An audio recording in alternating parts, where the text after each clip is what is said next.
এই যে রিয়ে ব্যথা আছে, এই যে রিয়ে ব্যথা না অ্যাপেন্ডিক্স আছে, তারপর আমি ওষুধ দিয়ে দিচ্ছি পুরো হয়ে গেল। কুমিল্লা নগরের যমুনা মডেল হসপিটালে ডাক্তার না হয়েও দিব্যি চিকিৎসা চালিয়ে যাচ্ছেন এক প্রতারক। মনোরঞ্জন দাস নামের ওই ব্যক্তি নামের আগে ডাক্তার পদবি ব্যবহার করে সব রোগের সমাধান দিচ্ছেন, এমনকি পেটে হাত দিয়েই বলে দিচ্ছেন অ্যাপেন্ডিসাইটিস কিনা। বাইরে রোগীদের দীর্ঘ সারি, ভেতরে চেম্বারে বসে নিবিষ্ট মনে রোগী দেখছেন মনোরঞ্জন দাস নামের আগে বড় করে লেখা ডাক্তার। অথচ প্রতিদিনের বাংলাদেশের অনুসন্ধানে বেরিয়ে এলো এক চাঞ্চল্যকর তথ্য। চিকিৎসার ন্যূনতম সনদ না থাকলেও তিনি দিচ্ছেন সব রোগের দাওয়াই। আমাদের অনুসন্ধানী ক্যামেরায় ধরা পড়ে তার অভিনব চিকিৎসা পদ্ধতি। কোনো প্যাথোলজিক্যাল টেস্ট ছাড়াই পেটে হাত দিয়ে রোগীকে নিশ্চিত করেছেন অ্যাপেন্ডিসাইটিস। বাদ যাচ্ছে না জটিল গাইনি সমস্যাও। ডিজিটাল ভিজিটিং কার্ড ধরিয়ে দিয়ে রোগীদের আশ্বস্ত করছেন 24 ঘন্টা সেবার। তার ভিজিটিং কার্ডে জলজল করছে ডক্টর মনোরঞ্জন দাস নাম। সাধারণ রোগীরা সরল বিশ্বাসে তার কাছে আসছেন এবং প্রতারিত হচ্ছেন।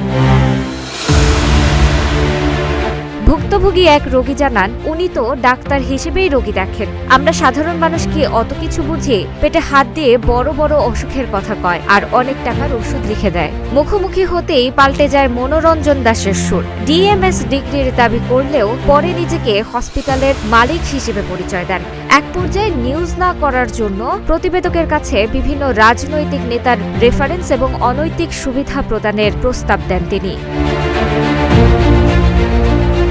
অভিযুক্ত ভুয়া চিকিৎসক মনোরঞ্জন দাস বলেন, আমি তো আসলে হাসপাতালের মালিক হিসেবে রোগীদের সাথে কথা বলি, আমি প্রেসক্রিপশন দেই না। আর নিউজটা কইরেন না। আপনার কি সেবা করতে পারি জানান, আমরা ব্যবস্থা করে দিব। বিষয়টি নিয়ে জেলা স্বাস্থ্য বিভাগ বলছে, ভুয়া পরিচয়ে চিকিৎসা দেওয়া দণ্ডনীয় অপরাধ। এমন প্রতিষ্ঠানের বিরুদ্ধে দ্রুত ব্যবস্থা নেওয়ার আশ্বাস দিয়েছে তারা। Comilla deputy civil surgeon doctor Reza Mohammad Sarwar Akbar বলেন, ডাক্তার না হয়ে নামের আগে ডক্টর লেখা বা রোগী দেখা সম্পূর্ণ বেআইনি। আমরা দ্রুত এই হাসপাতালের বিরুদ্ধে তদন্ত সাপেক্ষে আইনানুগ ব্যবস্থা গ্রহণ করব। ওনাকে আগের বার যখন এই ধরনের অভিযোগ এসেছে সেই সময় তাদেরকে এবং ক্লিনিক মালিক কর্তৃপক্ষকে সতর্ক করা হয়েছে যে চিকিৎসক নন, ডাক্তার পদবি ব্যবহার করে কেউ রোগীদের সাথে প্রতারণা করতে পারবে না। যদি এই ঘটনার পুনরাবৃত্তি যেহেতু ঘটতেছে মর্মে অভিযোগ পাচ্ছি, আমরা তদন্ত সাপেক্ষে উক্ত চিকিৎসক পরিচয়ের দানকারী ব্যক্তি এবং উক্ত ক্লিনিক মালিক তাদের বিরুদ্ধে আমরা যথাযথ আইনানুগ ব্যবস্থা গ্রহণ করব।